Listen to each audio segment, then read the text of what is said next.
No, I've put it on here because it's easier to run it on here, yeah, Oh, sorry. rather than run it off the USB.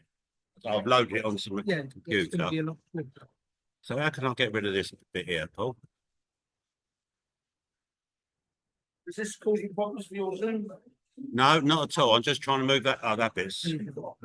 Oh, what was that, Paul? You did? Oh, just me going over it, was Yeah, it? yeah, and it just. Can I move that out the way? Can you do low and high?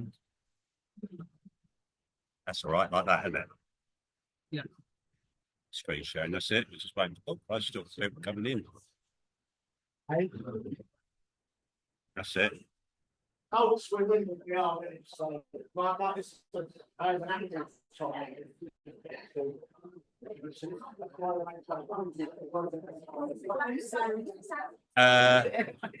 Jill, Testa, Helen, Claire House, Jenny Elliott, and Richard and Rosemary. If any more join, I'll let you know. But that's all there is at the moment. If we've got to do it, we do it. That's all there is to it. Yeah, it makes sense to do it, doesn't it? Because some speakers are more popular than others, aren't they? This is a popular one. Right, they're all muted. We're all on here. We're good. The only thing is that you're going to have to tap me on the shoulder or just. Would that fit in anywhere? Right. The only thing that I find is if I'm running a Zoom meeting, I can't use my like up and down keys. Right. But you can try it. If it fits in anywhere, It'll fit in there. Because that is we'll try that. Hang on.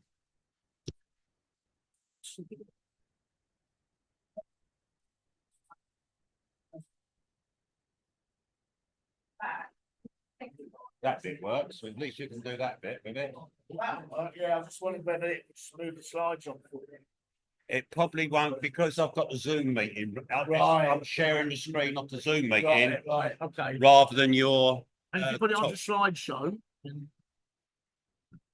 Yeah, but I don't think we'll on here. Right, okay, yeah. Because I'm running, I've shared the screen on the Zoom. Yeah, I understand. So if it's your normal PowerPoint, yeah, that would work, and I could just go like that with the buttons, but the up and down buttons, but it doesn't work because I'm doing it through Zoom. Change slides to me then if I know. I'll change slides, yeah. That's what we did last time. Yeah. I just need to move this over a bit so that I can see. So when you're talking, I want to put it round there like that. That's it. Yeah. Are you going to be sort of standing in that area? Yeah. I'll move about a bit. Remember me. Yeah. I need to move that across a bit then.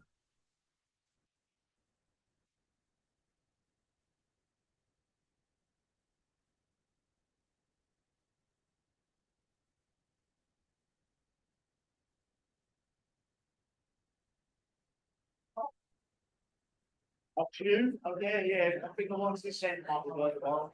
It's quite cold.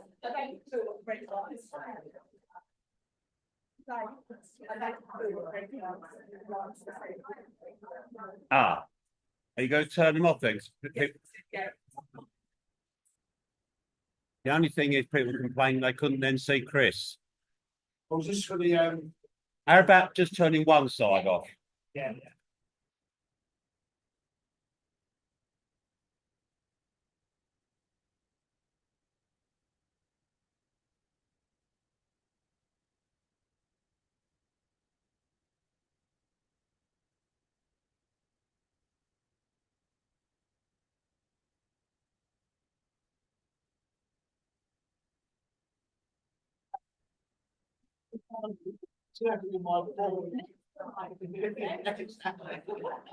I just out.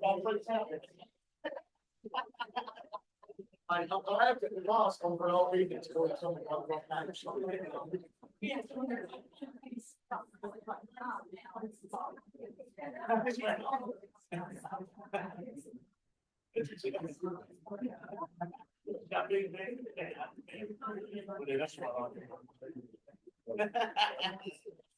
That's good.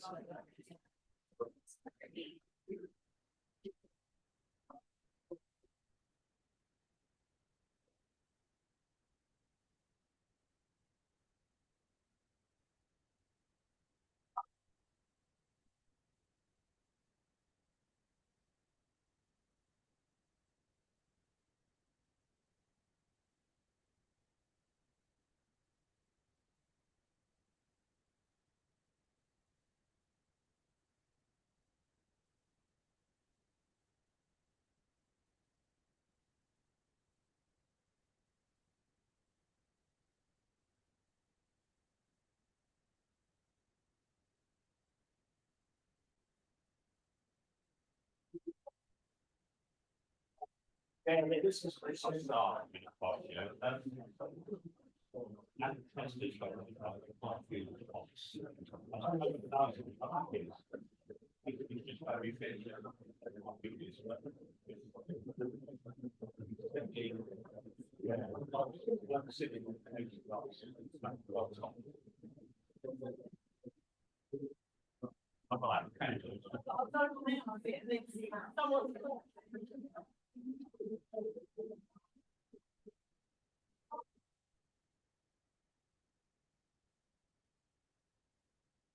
I'm not starting. No, I don't lose I are, but they're better than us. But if you want to do your say, I'll put your life.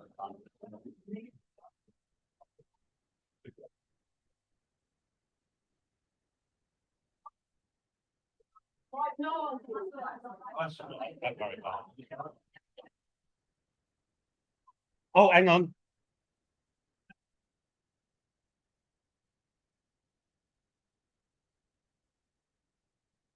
Turn this on, doesn't it? So I'm going to do a testing on it. Yes, that's it. Yeah.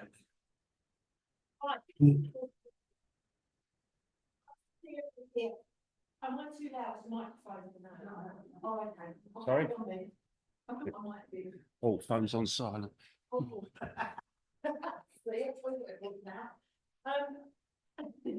Lovely to see everybody here tonight. Just a couple of bits and pieces. I've put my reading glasses on now, so I can't see you. You're all just a bit haze. But I'm going to go through my notes.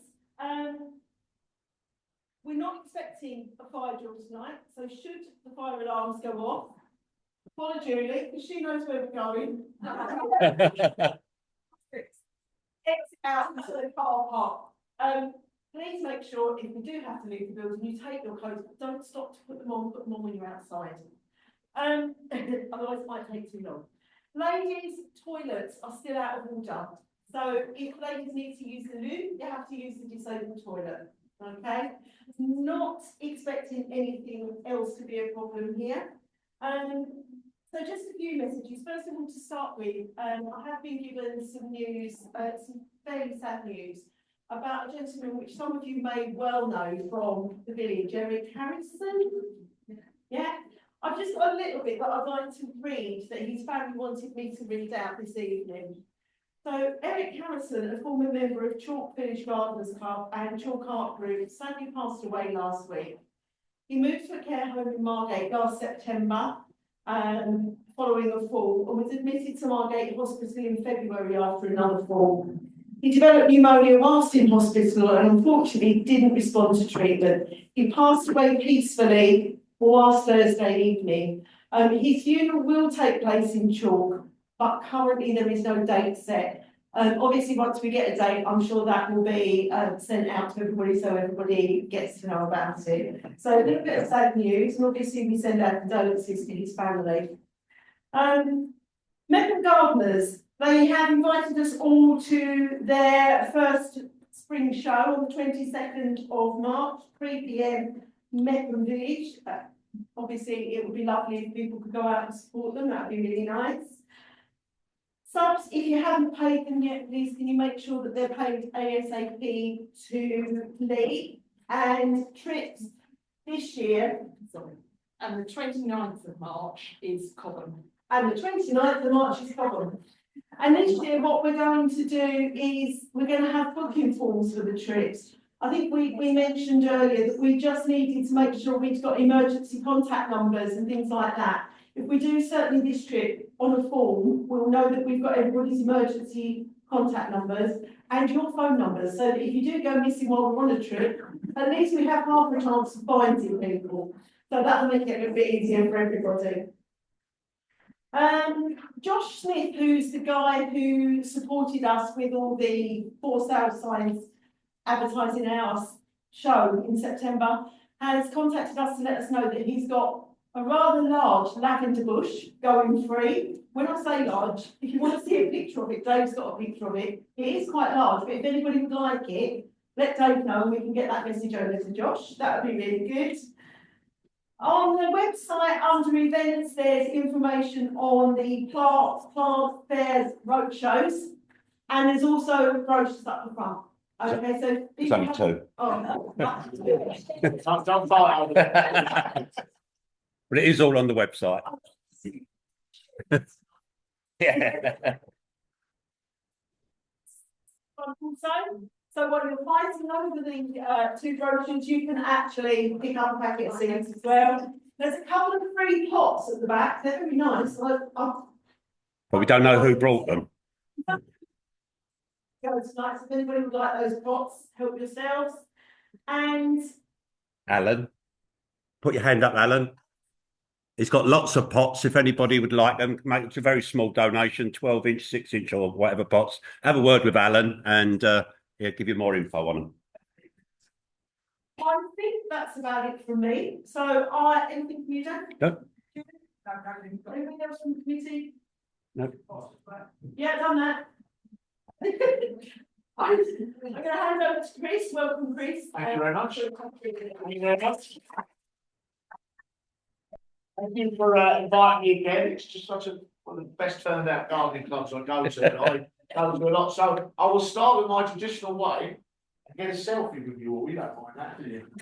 Not at all. Because, you know, we live in the day and age of social media. So there you go. I'll do one over here. Is that all right? Hey, look at that. Brilliant. Perfect. Thank you very much. Thank you for inviting me back again. So I think it's my third visit, isn't it? Yeah. Yeah, so time feels like it flies. Well, this is a very visual talk, but this is exactly what it says. It's small space, big ideas.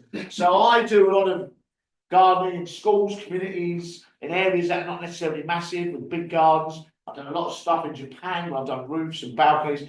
So this is a little sort of, in a way, a journey for my small space, big ideas. In fact, I'll show you also what we did at Gardens World Live last year, when we had a garden of our own, and you'll see a little bit of that as well. I'm going to show you a lot of slides. So I'm going to start with this photo, because a lot of people say to me, you know, oh, you know, there's no green space. You can't. Where can we garden? You know, in fact, the average size of a garden now in the UK on a new build is 4x4.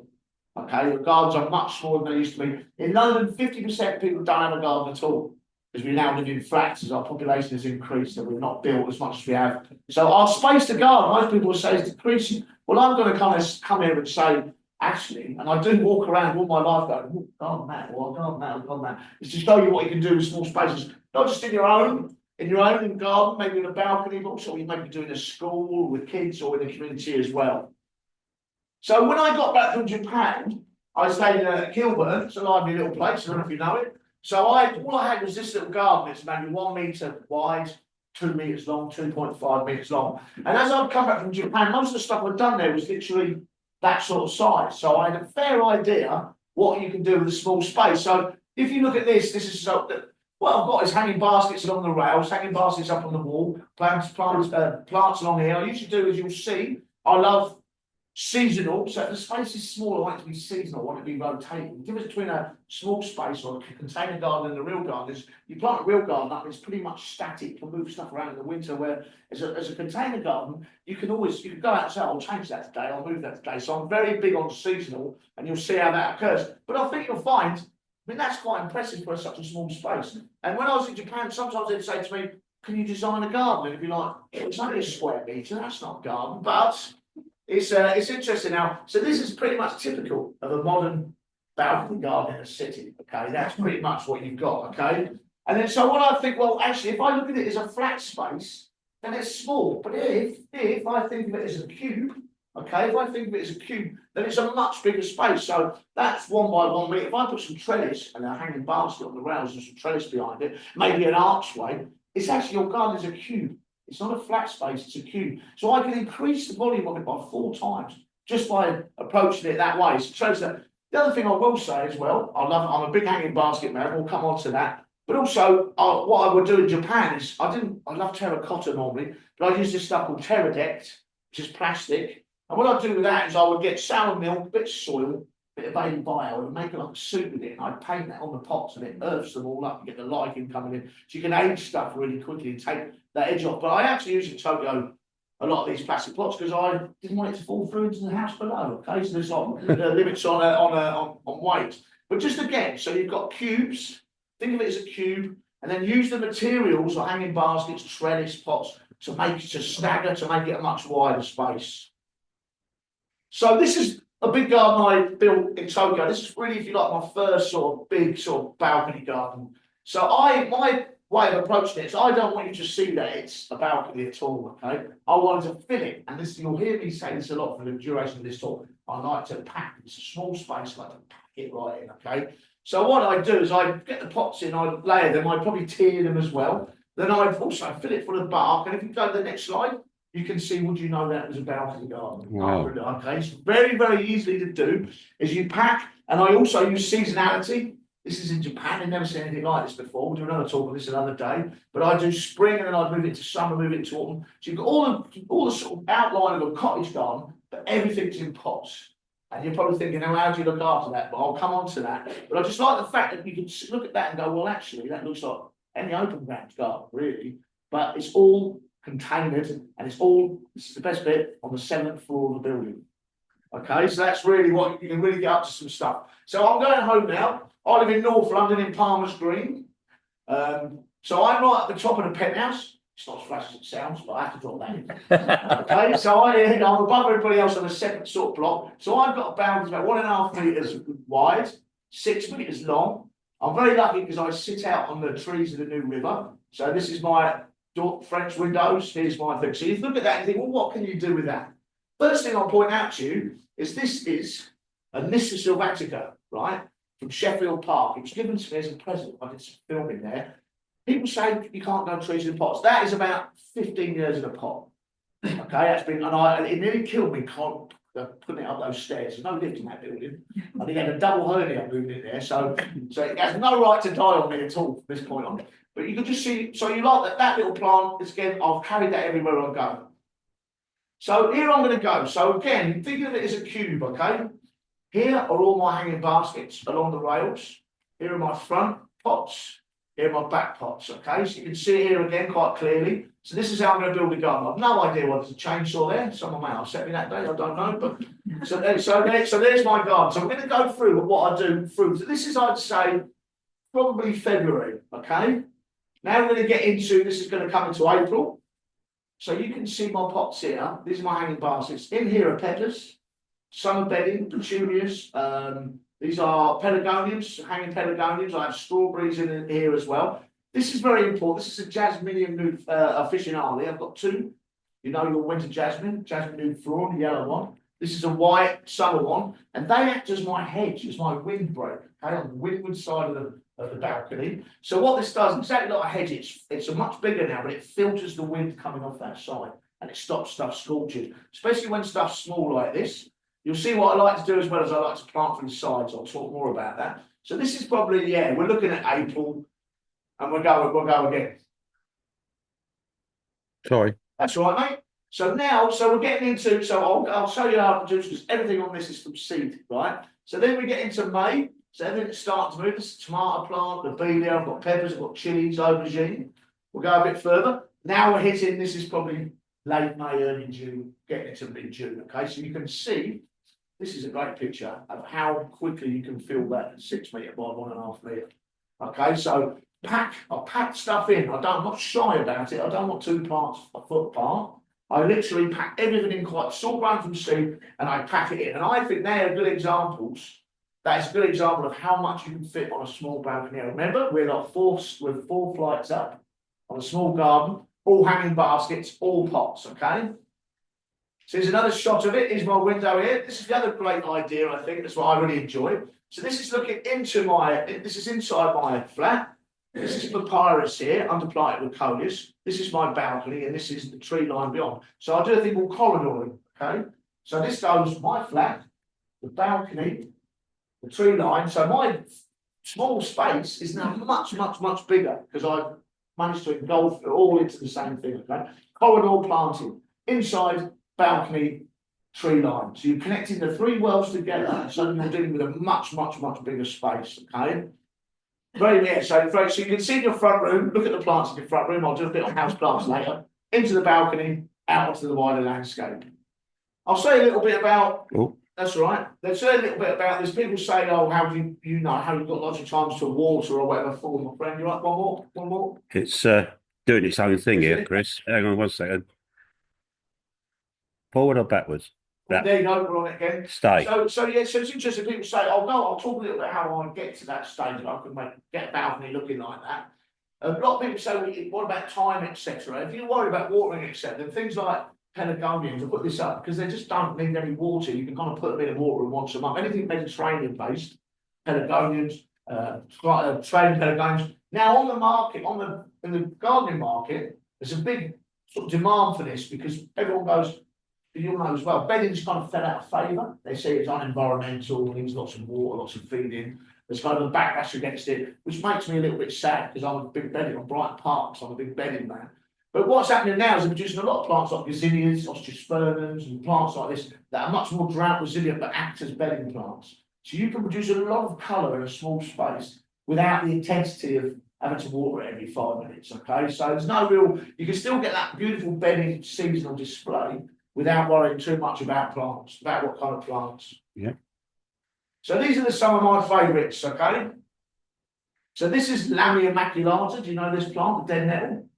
This is a great plant. If you want bees and hoverflies on your balcony or in your small space, I recommend this plant highly. It's little purple flowers and the bees and the hoverflies, particularly the hoverflies, are absolutely mad for it. And those of you who remember my previous talks, I talked about hoverflies, because one hoverfly larva will eat 500 aphids a day. Okay, so if you bring in hoverfly and those hoverflies produce larva, you will not have an aphid problem. Okay, it's a really good organic tip for you. The other one I quite like is again using that 3D sort of angle. This is Umphoea, Morning Glory. If you like holiday in Greece, you'll recognise this plant. So I like the way you can put that with a sage, a pelargonium, and a Morning Glory, all of which are low on fertiliser requirements and low on water requirements, and get a really, that's all one pot there. So don't be thinking I'll put one plant in one pot. Okay, so your idea is you've got something that trails, something that climbs, and something that sits underneath. Okay, that's the best way to approach either a hanging basket or a container. So you can do, you don't have to, I'll put this up because I think you don't compromise also perennial or annual. So I have a massive sunflower display on there some years. And these are great fun because you've got like, possibly £1.25 for a packet of sunflowers. And so they really go for it. And also dahlias, bought as summer bedding bulbs. You can see all your summer bulbs at the moment. I put them in a container. They come up every year, no problem. Sometimes I divide them. So you're actually growing stuff that you would think, oh, you only use that in a cottage garden or in a basis border. Actually grows pretty well in a pot with the right sort of treatment. So let's start from the very, very, very beginning. I showed you there, I showed off a bit there. I showed you my empty balcony and I built it up to show you how I got to that. What I think it looks amazing displays on a small space. But it all starts with my friend the propagator, okay? This is what it does. If I was on a desert island and you said I could have one thing, it'd be a propagator. Okay, that's what it'd be. Because I know everything I can grow comes out of that, right? So, for example, I have a full-size allotment. I did that talk for you before. I have a balcony. Everything on it's grown from seed pretty much. Maybe the odd bulbs, some bulbs, yeah, there's bulbs on there. But I love the fact I can hold that in my hands this time of year and it will turn into a massive display. And I'll look at it in August on my balcony and my allotment and go, and I never get bored of that feeling of how you can transfer a small seed into a big display. I'm going to plug heritage seeds for a minute because I grow a lot of food on this balcony as well amongst the bedding. I'm going to plug heritage seed mainly because they taste so much better than any F1. Okay, so like HSL, Heritage Seed Library, or anything that's got heirlooms plants. If you buy an F1, it'll give you one season's growth. So you buy, say, Moneymaker tomato, you'll sow that, it'll grow, you'll get tomatoes off it. At the end of the season, you can't use that seed again. With HSL, Heritage Seed, grow the plant, it gives you fruit all year until the summer. And at the end of the summer, you can then graze that seed, stack it into terrace, dry it off and put it into containers and use it again the following year. Okay, so it's a much, and the best thing is HL seeds, heritage seed just tastes so much better than anything else you'll eat. It really does. That's my plug for heritage seed. So here I go. So I'm now, this is my favourite toy. This is a garland. So this is a heated propagator with 7 little propagators on it, okay? So this time of year, and I've just started, every sort of couple of weeks, I'll sow 2 lots of seed in here, 2 lots of seed, 2 lots of seed. So I've got 14 seed, right? I'll get on the go. As it's a heated propagator, these seed will come up 3 to 4 days. I just brought up all my aubergine, chilies, peppers, tomatoes. I just brought them all up in the last 4 days. I pricked them out literally yesterday. Okay, so that gets them really fast growing. Other stuff you might want to sell treat, but I like to prick out. I'll say why. So I like to prick out because I think when they start like this, nice and busy, you get a little bit of competition. And I think when you move the plant, you just get it and you prick out, you get a healthier plant. You get something that gets stimulated. Okay, I really believe that. I was taught that way. So you see my dibber here. Now I'm going into cells. Great thing about it, and remember I'm in my front room. I'm not in a heated greenhouse. Is my tomatoes will be about, seeders will be about this big, cotton. When I lift them with my dibber, I go underneath and never touch anything but the leaves. Touch the stem, touch the roots, you damage it, you'll lose the seedling. Just keep it by the cotyledons, the leaves, you lift it out, then I can bury it right up to its neck, its new position. So if I've got a leggy, an etiolated seedling this big, and it's this size, and I prick it out, I can literally bury it to this size. So I can sink it right deep. And what happens then is it roots from the stem, you get a much tougher, more resilient plant, all right? So this is my my front room in late April. Mrs. Collins is a very, very patient woman, you can imagine, all right? So I will have literally, this is literally only half of it. I'll have double that on the go by May. And then I have to, because you can see all the lights coming from here, I have to turn them about 3 times a day. I don't need lycra, I don't need a gym. I just need a lot of ceilings and I'm off. So this is the point. This is what I really love. Remember I came to you about this feeling of watching this thing that you hold in your hands and then growing into this amazing space. Well, now this part, because I pricked out and they're all here now, I'm flipping them. I've got big skin in the game now, haven't I? I don't want anything to die now. These are my personal friends. Okay, they really are. And I can see in my mind's eye that balcony I showed you a little while ago. I can see that moving forward. Okay, and this is the absolute crux of it. Also, it's a very frugal way to do stuff. You're not just going to a garden centre, buying a load of stuff that's probably been grown in Italy or Holland and bringing it back. It's already half grown. If you haven't got the time, fine. But I love this intimate relationship I have with plants, and it's spawned from seeds. So now this gets better. I've got all these parts, turn them every day. I've got to hard them off now, haven't I? Can't just put them out. In old days, when I was in the parks, you'd have loads of Dutch lights, you know, cold frames. And my job as a little apprentice is you go with the bedding went into the cold frames. Every morning you go around and you go to the cold frames and you put 2 bricks under the light, and then you do the next one. Then at the end of the day, you go on and close them all again.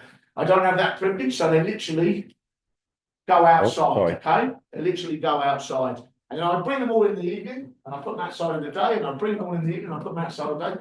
So, skin in the game, people, right? Remember that expression. So, other big thing I love is obviously hanging baskets, because I mean, you don't need a garden, do you really? You can do, but I want that area, I want that cube effect, but also I want it to be practical. So here you've got a herb hanging basket, okay? So here is oregano, thyme, strawberry, parsley, coriander, all in the one basket. This you get 2 years out of this. And so what I do is I just now and again come out and pinch all the tips out, and I use them in my cooking. Okay, I'll go and explain how I like to build a hanging basket, but also this as well. This is tumbling tomato planted with petunia. I've got some chive in there, so I'm potaging. This is all in the same basket.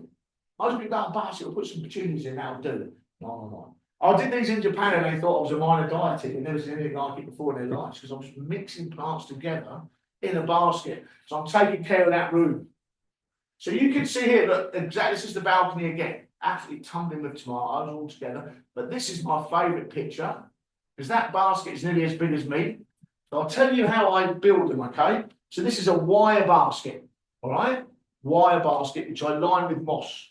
I like lining with moss, because moss is it's what you call a moisture indicator. If that basket is dry, the moss will tell me, all right? Because the moss will indicate by the colour of it that it needs a drink or not. So what I'll do is line with moss. So I build it like, I like the word trifle. I know people use lasagna these days. I prefer the word trifle. So I put the first layer, I line it with moss, I put the soil in, and then I plant my baby tomato plant. So there's going to be about 10 plants in this one basket, by the way. Pack them in. Remember what I said? Pack them in. Then I plant those in, then I go up another layer, line it with moss, and then I plant the next 3 tomatoes on the stagger. So you're literally planting in diamonds. Because you want, like a hedge, you want it all to mat together. Okay, I don't want to see any basket, don't want to see anything, I want to see plant, nothing else. Then I'll do the final layer. Up here, I'll put a few in the top, another 2 or 3 around the side, line it all with moss again, pack it in with moss, there's my tomato hanging basket. And that basket, that's only half of the season. That was bigger than me by the end of the year, I promise you. And I had so many tomatoes, you wouldn't believe it. And I was still disappointed in the winter when I had to go and buy them. You know what I mean? They don't taste of anything because they've all been hydroponics in a greenhouse in Turkey. And you think, well, it doesn't do the same. So just for that little effort, but remember this tip, layer, plant on the diamonds, and then let it bond together, moss is an indicator, and then I'll tell you about feeding a little bit on later on. So you also have stalwarts, so it isn't all, most of it's seasonal, so I'm using it for season, but I love my roses, this is wedding, I have Albertine, which is one of my favourite plants in the world, Old English Rose, Albertine. I planted that on the side of skyscrapers in Japan and it's been fine. Okay, and so I like these are what I call my bouncer plants, they're always there. They kind of, all my seasonal stuff locks into these more perennial plantings, all right? There's a little gerbera here that was given to me by Peter Seabrook years ago, and it's still going now. It's quite, it's one of those sort of plants you get really attached to. So let's have a go. How do I? We'll talk a bit more about this later. I was going to give you a quick intro into it. So I have a discipline when I planted. Say you've seen my seeds. I've got them out. I planted them out. I tend to plant when they're about 4 leaf stage, 4 to 6 leaf stage. Okay, and then I will start using my seaweed extract. Okay, and I'll do this little and often. So I'll do it every 10 days. I'll do it. I like to put it into a sprayer and spray the plant. I'll do that early in the morning when there's no wind, so the stomata on the plant is open. The plant is breathing, it's respiring, soaks all that by osmosis, gets right into the vascular bundle, the pipework of the plant, soaks it up. And seaweed extract is a bodybuilder. Okay, so it's got a lot of trace elements in it. So it gets a nice, stocky, tough little plant that's less vulnerable to pest and disease. Okay, I'll come on to the rest of it later. Watering, I've said this before, I'm sure, when I've been here, but watering, people think it's an easy job. I would say it's the most difficult job a gardener does. Okay, because one, you've got to do it at the right timing. I do mine very early in the morning, but also it's when you're watering, you should be analysing what all those other requirements of your plant. Does it need staking? Does it need feeding? Does it need picking over? It is most definitely the biggest bonding exercise you do with your plants. You'll never see me on the allotment with a hose pipe 20 metres away doing this at 12:30 in the afternoon. It doesn't happen. I water everything personally because I built up a relationship with those plants. Okay, it's me and those plants. So the bonding exercise again. If you like me, I really resented paying £1.50 for a vacuum packed bag of lettuce from a supermarket, which is probably grown hydroponically in Holland. You don't know what it's been sprayed with. Okay, you don't know what, let alone the air miles, etc. So I've got a big trough on the balcony, a big trough about 30 centimetres deep, 50 centimetres wide. So I put these little drills in, okay, and I start to sow salad crops, all right? So these are my favourite items. You might have said this. I always, when I sow seeds, I always use a tamper and a sieve. I love the word tamper. So I'll sow my seed into its drill. Then I'll sieve over the top of the seed and I'll tap very gently with that. That means all my seed is touching the soil perfectly evenly, all right? I get 100% germination that way. No lumps, no bumps, no air pockets, just beautifully done, all right? Okay, and then you'll see here I've got spring onion, mustard, lettuce, cut and cut solid spinach. So all in lines like this. And what I'll do is as this starts to grow, I will intersow in between these lines, and I will get perpetual organic solid salad crops. Okay, straight off the balcony, 2 meters walk into my kitchen, into my sandwich, into my salad. Okay, another shot of it here. You can see, and then coming up, my mustard seed. I'm growing them pretty much like microgreens. I don't want a big plant. They'll get up 10, 15 centimeters, and I will start to harvest. Okay, and you end up here. These are intersown. These are main sown. I'm now rolling them, resow, resow, resow, everything fresh, everything organic. Probably what you'd be paid £2 for a packet of rocket, hitting 400 seeds in it. right? So you're saving a load of money as well. Just a little bit about the compost. I'm peat free. I'm head of horticulture and garden organic, so I can't be using peat soils. So I use a peat called Melcourt, a soil called Melcourt, silver grey Melcourt, and it does very, very well. And when I started gardening years ago and I went organic at Westminster Abbey, I was trying to grow peat free then. It was a waste of time. It was absolutely rubbish, but things have improved greatly on that since then. Okay, they really have. A lot of science gone into it. So then I also started getting carried away. So this is peppers. I've grown peppers, aubergine. I love aubergines. This is just such a great way to do it. So here's my pepper. Here's my sunflower. Here's my petunias and busy lizards. So I'm growing all three in one pot. Okay, all three in one pot. And this, so I've even grown sweet corn. You need 5 or 6 of them in a pot because they're wind pollinated, aren't they? They're the most delicious sweet corn. They really are. 4 floors up.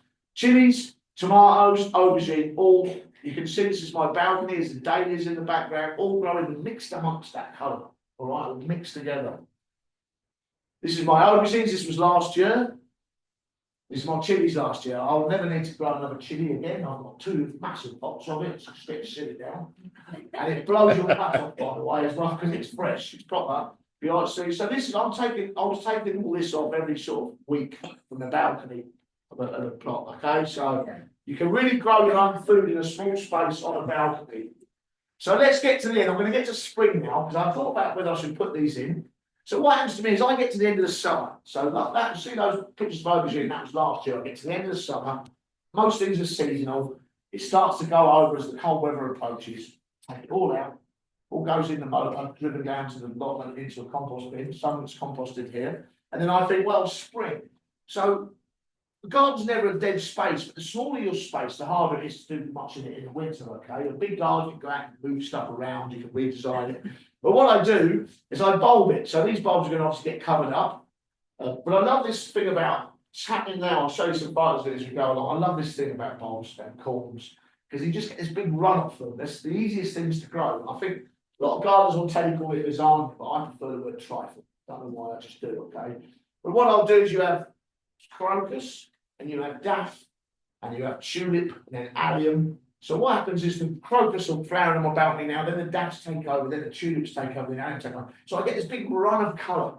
And so when I've got glanthus out there, I've got snowdrops. So when it comes to sort of late February, I start to get this, what the garden reminds me it's there, basically. So I put them in October, November. It pretty much gets left alone, and then it starts to emerge again this time of year. And you can see this, oh, by the way, I use all of this is interesting. I use organic bulbs.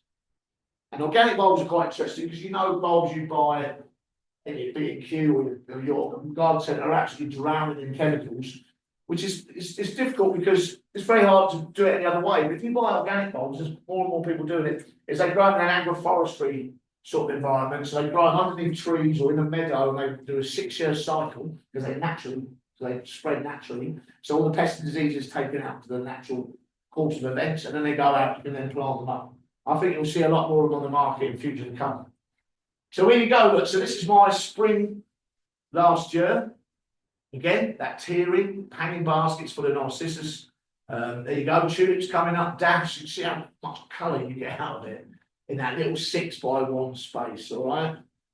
This is this year. This is I've got these tulips tete-a-tete and this Johann Strauss tulip. This was I took that photo yesterday. The crocus is here as well. So the whole thing's starting to burst.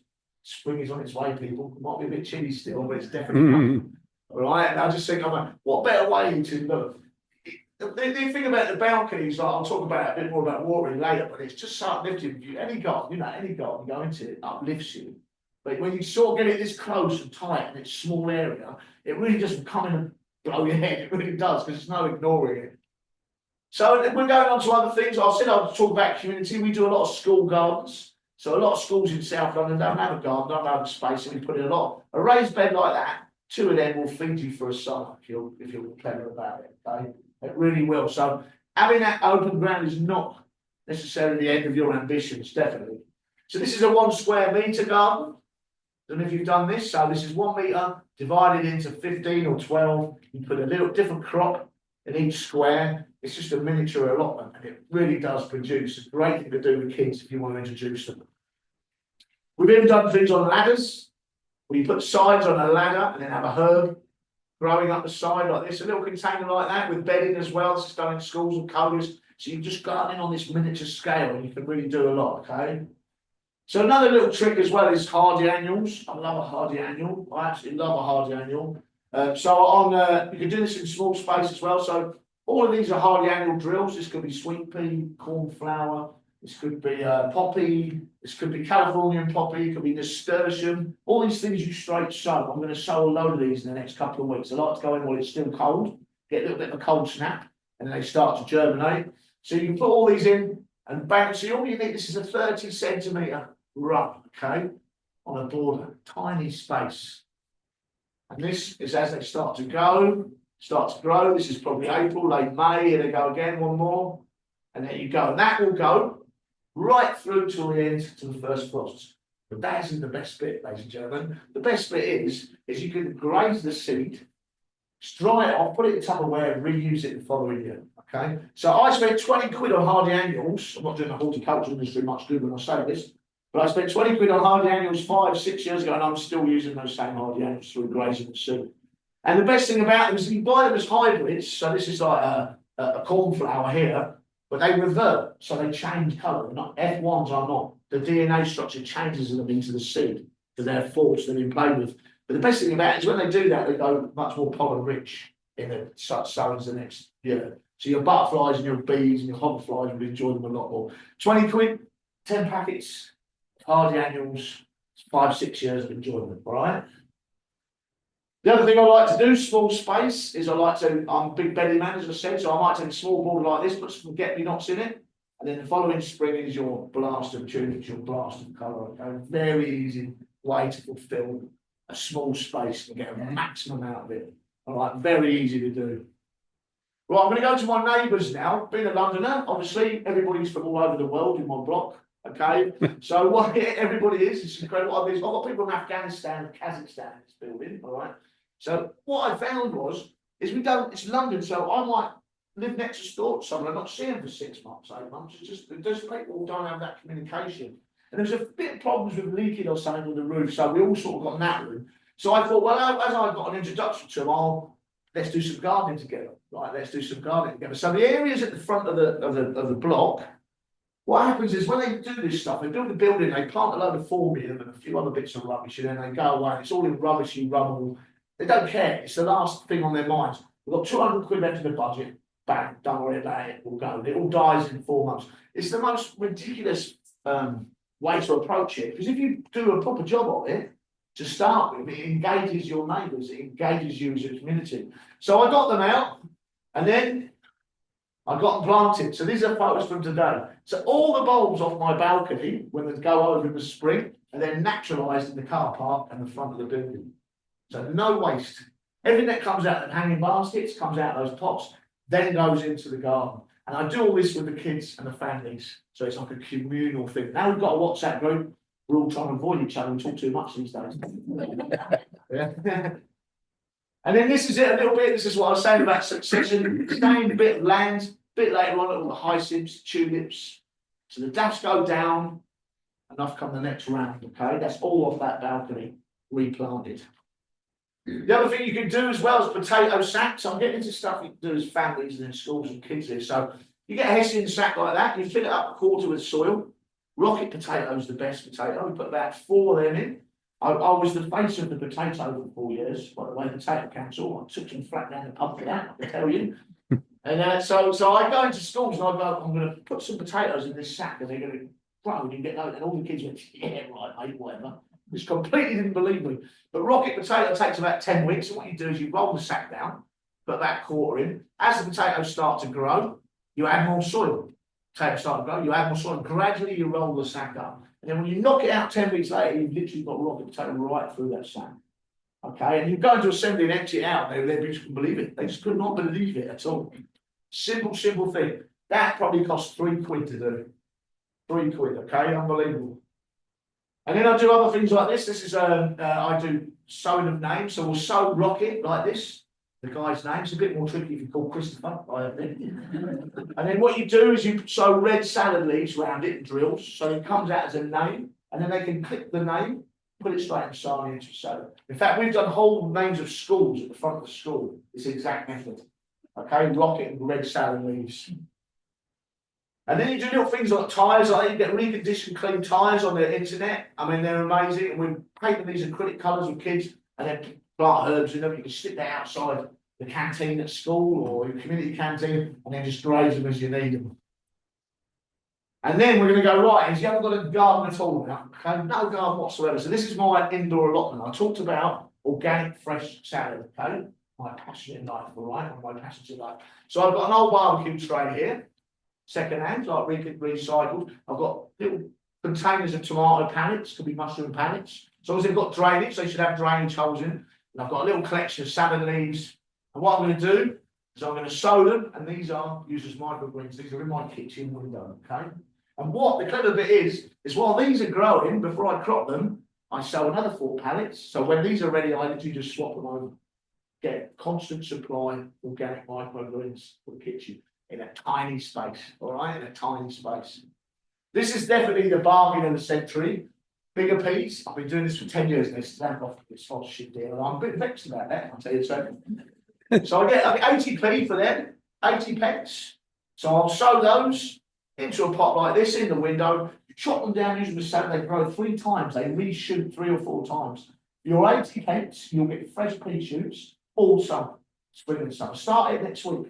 You'll be thanking me by June, or you'll be sick of pea shoots while we're up, right?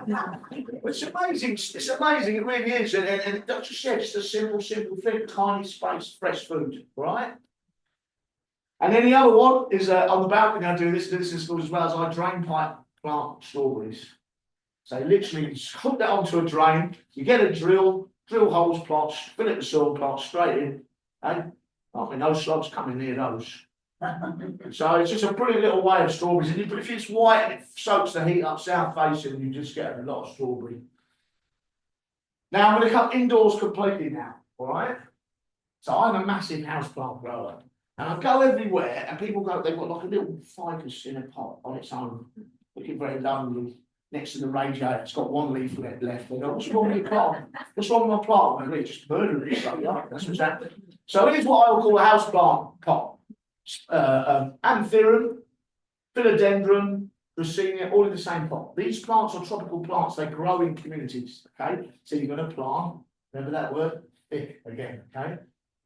So here we go. Most people kill their house plants because they put them in rubbish soil.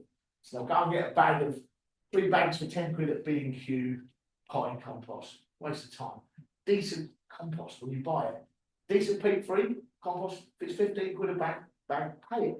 Because it's the difference between you winning and losing, all right? Absolutely it is. Pay for quality and you'll get decent results. So what I do with house plants, I used to look after quite a lot of tropical collections, as I get 70% decent potting compost, bit of perlite that I put crushed bark in, and then 10% silver sand. So most forest plants, rainforest plants, don't grow in thick soil, they grow in loose litter. So you want something that's going to drain really quickly, not clog them up at all. That is the secret to a decent house plant, okay? Make sure it drains, it's free draining very, very quickly. And then you see, the best thing about them is most of them propagate in water. So this is a whole pot there, just in like 3 cups of water. I am terrible. If I come to your house and you've got house plants, I will need a cutting off you, all right? No 2 ways about it. And then this is we got. See, this is brilliant. Look at that. That is 2 cuttings. That was a cutting this big, the start of the season, okay? And I've got a little anthurium there, and this is some papyrus with a coleus that was sown from seed. Same season. Seed extract, eye on the water, decent compost. You can get huge house plants really, really quickly, okay? And if you've got not much room, we're going really small now, as I'm a big collector of cactus and succulents. I've got about 4 big trays like this. Secret to these plants, don't water them in the winter. I water them once every 2 months in the winter. All these plants are killed in the winter because people carry them water in. Water them very freely in the spring and the summer, they don't mind. But back right off when the light starts to reduce. So I think that's a great little garden, don't you? Look at that. This is what I've now put like pea beach in between. It's like a little cactus garden, succulent garden. Easy done, superb. And also I've got these, my wife is very patient, I've got these growing all over the bedroom as well. So, you wait till the next slide. Right, this should actually, there may be a lot of play here. If you put your speaker on it, yeah, maybe it'll come up. Oh, this is should play, it's a shame. Oh, there you go, the play, there's your play. Oh, This is my hallway. Oh, you've got to wind this one up.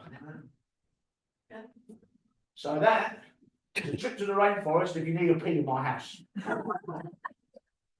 It's a shame there's no volume because there's actually sounds of rainforest going as well. And it works because they like to grow in communities. These are forest plants. They like to grow in communities. They are happy when they're together. Not just one plant stuck in a pot next to the radiator. Small space garden, people. Nope. So we're going to go a little bit here. This is for you real like big gardens as well, people. This is Bob Sweet, who used to organise all the Chelsea flower shows. He now does Gardeners Worldwide, and they invited me to design something for them. This is the Garden Organic crew for them, and I did a garden called Big Space Small Ideas. So these are literally, I'm going to put this into a 4x4 garden. So you can see here, I've got everything is recycled, nothing's new. It's all been bought second-hand shops or scrounged. Okay. So we've got a few things: 1 square metre bed, composters, a perennial bed here, a little native hedge here. Keep going, my friend. Sorry. That's all right. So you can see it all grown here. That is a little pollinator bed, 1 square metre bed, my little propagator, my little pond. Everything's shelved here. You see how much you can fit into a 5x5. Okay, it's amazing. Here you've got your compost. This is great. You'll see all these bug hotels. This is 2 hanging baskets locked together and hung from an area. All right, it's a really great way to get your centipedes, your millipedes, your predators, your recyclers into the garden. Okay, I'm a balanced gardener. I believe in a balanced site. I want as much predator and wildlife into that area as I can possibly get. And that way, I'm not overwhelmed by pests. Okay. And you can see here the compost bin. What we do with comfrey is we've got like a pipe here, and you stuff it with comfrey leaves and you gradually push it down, and the juice comes out of it, and you get free liquid feed as well. So it's great. I said it's all recycled, all these old tyres you pick up, it's just all, we had this whole front made, it's just all rustic and full of stuff, costs very little money, just showing what you can do in a small area. I'm going to show, I love this as well. These are the volunteers, saying using spaces, these ceramics and done as paving slabs. Very beautiful, all done with recycled materials. And I won a gold medal, but I'm just showing off now, aren't I? I'm not even sorry. Cheers. So let's just know what I call my golden rules. We're heading towards the end now. I know there's a lot to take in here as usual when I speak, but the watering, I mentioned the watering before. Do it early, first thing in the morning, do it last thing at night. Do it when the temperatures are cool, right? It's just going to direct. And I'm a big thing, I water deep directly.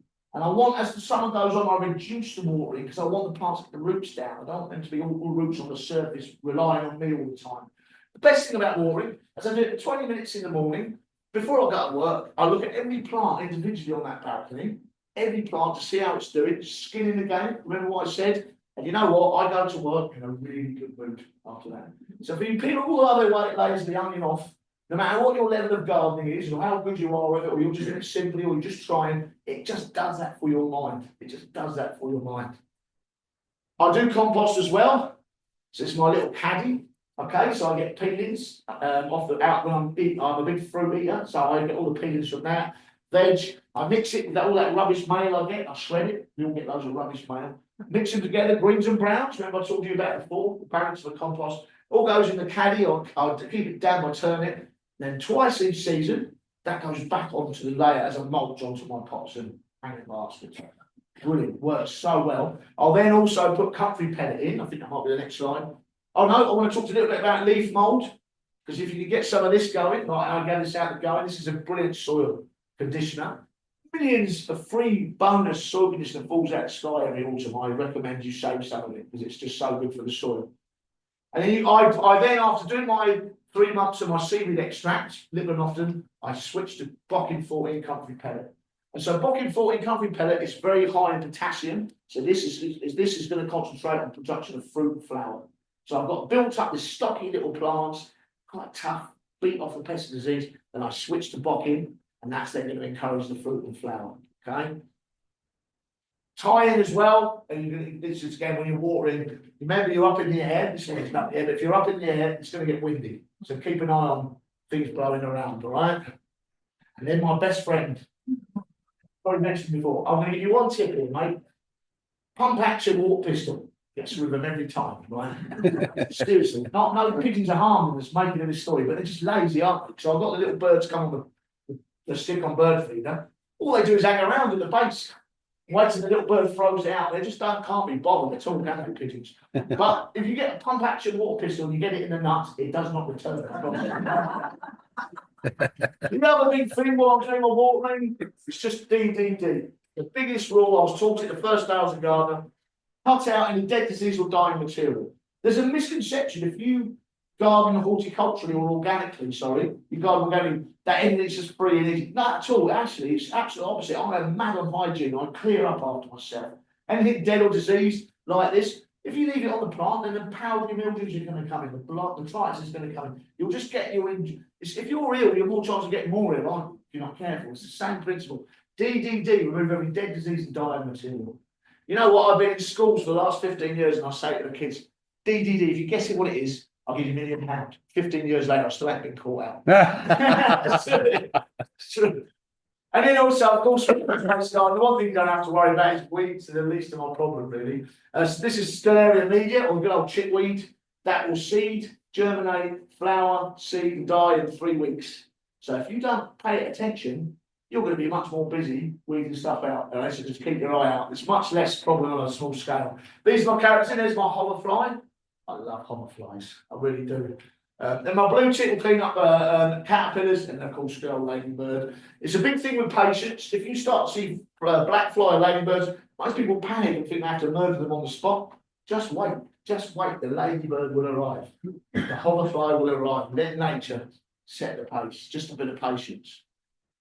And I love this Buckingham Palace. And that's a great little small garden. Just little plant at the top of it. This is I'm the champion for the school gardens at Wolverhampton Flower Show. And I've been doing it for 15 years, and it's just the best laugh. And they come up with ideas like this all the time. But I just think that's brilliant. Small scale space. Bog gardens. You want wildlife in your garden? Do a bog garden. You can do it in a pot like this, the pot. Get the big soil liner, put it in, puncture it so it drains slowly. Stick in some plants, put the soil back. It's just newts, frogs, toads, everything. It's just so good for wildlife. And just remember that if you've got these in, they're predators, so they will keep down your P&D. Okay, so you want them in the garden. No matter what size. These are rot holes. Rot holes are quite interesting because all they are is where branches come off and it's calloused and you get this rotting stuff. But if there's an arboriculturist in your area, get to cut your section where the branches. Traditionally, with orchards, that we are in Kent, so I thought I'd mention orchards. Traditionally, rot holes were used to encourage earwigs, which are great aphid feeders, okay?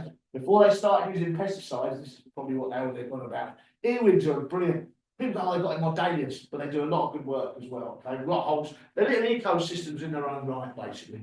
Not everybody's cup of tea, but I love them. So you can do look posh bug hotels, or you can do paint tin can and few straws bug hotels for this solo bees. Tiny little bits hitting a small space will bring in your pollinators. I like this as well, butterfly pies. This is the time of year to do them before the pollinators are out too much. So you get literally you dig a little concave hole in a pot or a border. You put a little bit of plastic in, puncture it, put the soil back, put a bit of sugar in and a bit of rotting fruit.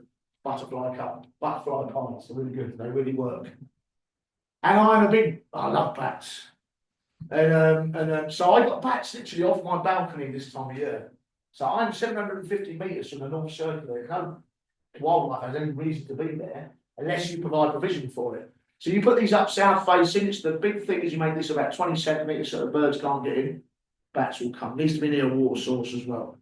And they are brilliant predators as well. They will eat up a lot of flying predators. And this is, I'm talking about hoverfly. This is the ultimate hoverfly. These are hoverfly lagoons. I had to go all the way to Thailand to have a lagoon. They can have one in my balcony. So you've got literally a pot. This is a posh one. No drainage. You put soil and leaves in here. Bamboo here. Fill it with water. The hoverfly lays. About 22 species of hoverfly in this country. They'll lay the larvae in here. The larvae will climb up and go. If you don't want to spend all that money, it's half a milk carton. Same thing. Do that with kids in school.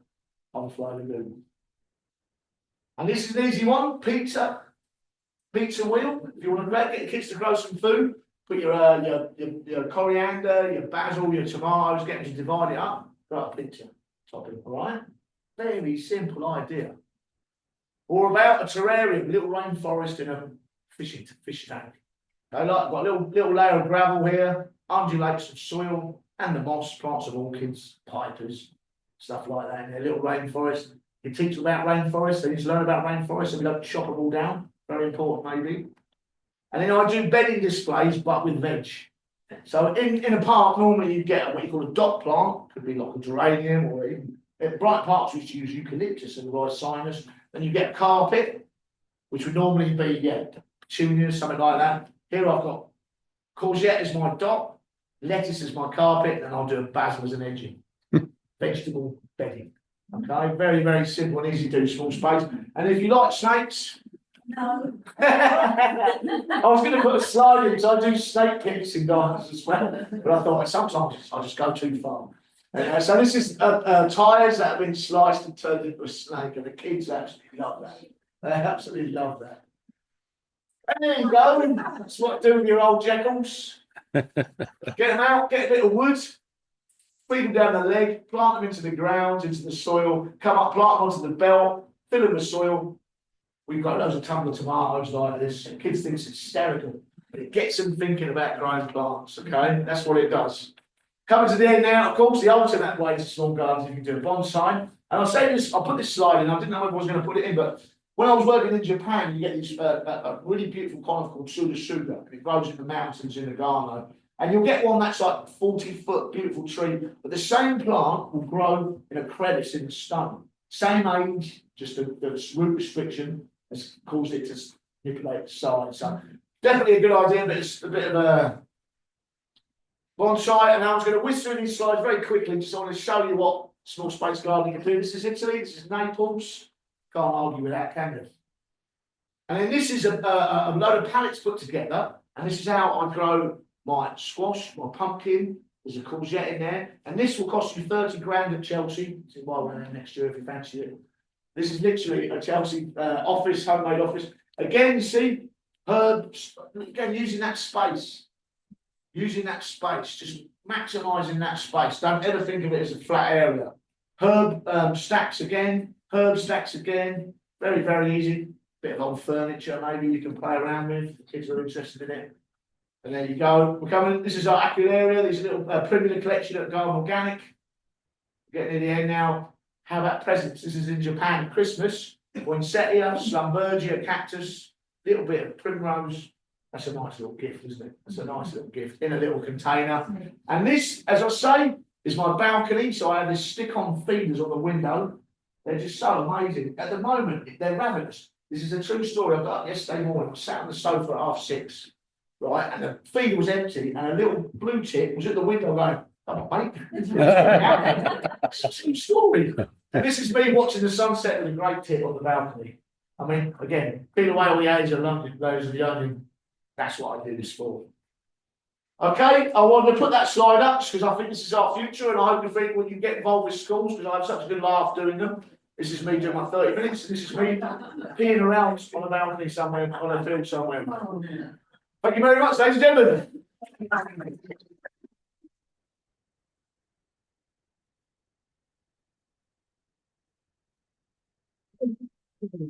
Anybody got any questions? I'll do it quick, right up the back.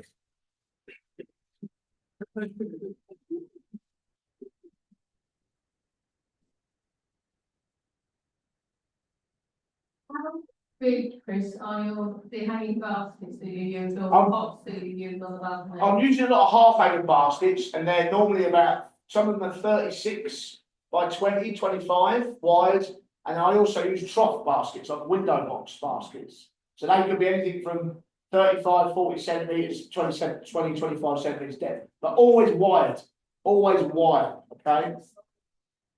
That makes sense? What's the name of the pig-free compost you use? I use a compost called Melcor or Silver Grow. I've been using it for years, and that really, seriously, really works. So I'd spend maybe 14 quid on a 50-litre bag. That'll last me 2 seasons easily. Okay. Also, you can use the same compost in the containers as a potted compost as well. If you're growing in containers, the big rule is don't forget to water and don't forget to feed. They're those 2 things you can't walk off for 2 weeks thinking it's all going to be fine. You need to be engaged in that space every day. Okay? Any more questions? Oh, Trevor, I knew you'd sit on the back.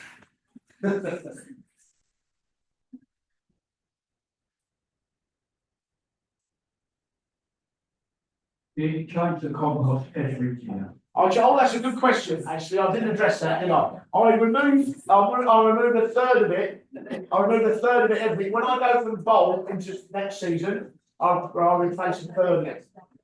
Every year, I replace a third of it. I'll probably do more than that, but it's a long way to carry it downstairs and out the buildings. But yeah, at least a third to a half every year replace soil. How's that tree survived for 15 years in a pot then? Because I'm a very good gardener. I literally, because of feeding, I'm amazed it's still alive. When the guy gave it to me, this is quite, it's a member of the Beach family, and the guy gave it to me, I said, I'm going to put that in a pot. He went, Coleridge, this is what you're talking about, I'll never live. And I just think that watering, good compost watering, and top dressing, because I can't dig it out, top has been in the same pot for years, but the feeding is essential. That extract and a comfrey pellet is absolutely fundamental. And it's still going. I sometimes cut it back, and I just can't believe it's still going. It's beautiful, bright red in the winter as well. I just know that I told it you'll break my heart if you die. It's still going. Any more questions?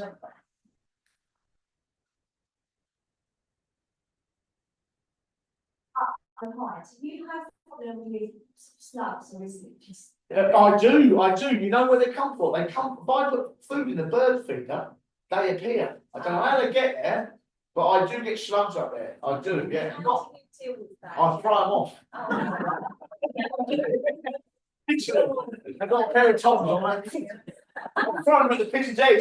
Thanks for taking fun to you. Any more?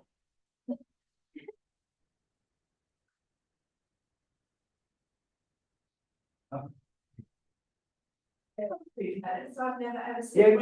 So you can get those on the Garden Organic catalogue, or Organic Garden catalogue, or better still, if you've got open ground, buy a couple of Bocking 14 plants. Bocking 14 is a comfrey. Lawrence Hills, who set up Garden Organic, he's a typical gardener. They're just so eccentric. He grew like 15 types of comfrey and came up with this one called Bocking 14. And it's quite interesting. When he did that, it was in the 80s, late 70s, 80s, when everybody was told you only can grow plants if you apply artificial fertiliser and pesticides.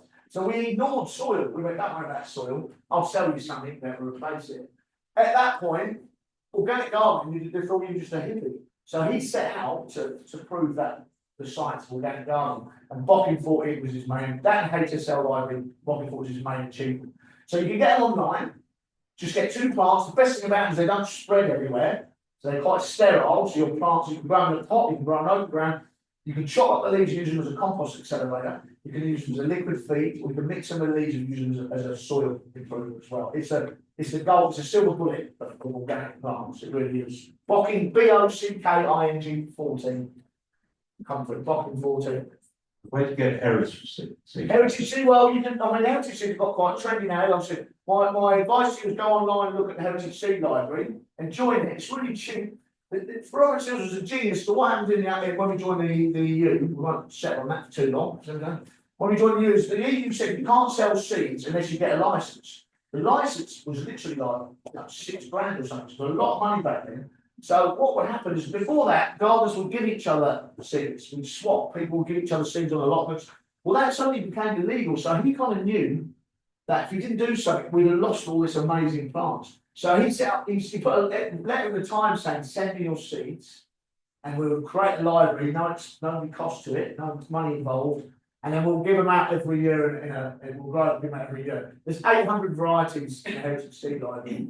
Part of Garden Organic, it's like £2.50 a month to be a part of it. I recommend it, and I recommend it not because I'm working with it, I recommend it because the the taste of the plant, of the food, is like 50, 60 times better in my view. They are just much more delicious. Run beans, tomato, whatever you want, they just taste so much better. Brilliant. All right, another round of applause for Chris. Thank you very much.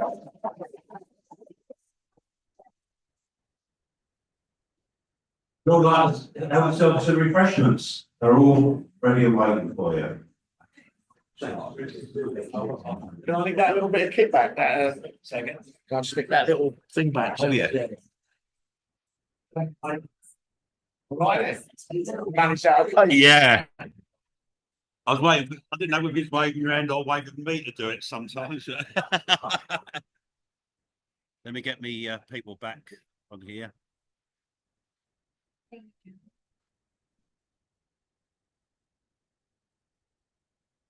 Hope you enjoyed that, everybody, on Zoom.